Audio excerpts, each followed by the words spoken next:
Nessun candidato per ora, ma l'obiettivo di puntare sui programmi e su una gestione comune nell'ambito di un centrodestra plurale, di una delle sfide più importanti per il Veneto, l'elezione del sindaco di Padova.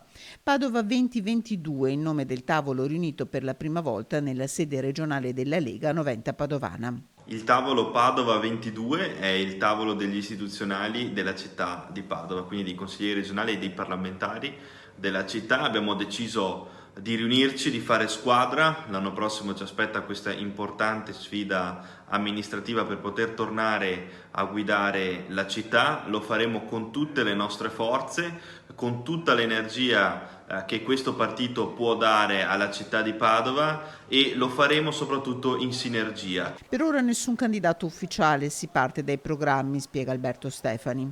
Per noi prima vengono i programmi e poi vengono i candidati. Ci riuniremo con tutto il cantiere del centrodestra, quindi allargheremo il nostro tavolo alle altre forze politiche di centrodestra. Prima sceglieremo insieme cosa vogliamo dare alla città, che tipo di visione dare a questa città che ha assolutamente bisogno di progetti, di progettualità, ma soprattutto di saper guardare avanti. È quello che manca a Padova, lo slancio di poter guardare al futuro che vogliamo per questa città. Una città a cui serve un cambio di passo e una squadra all'altezza degli importanti dossier sul piatto a partire dall'alta velocità.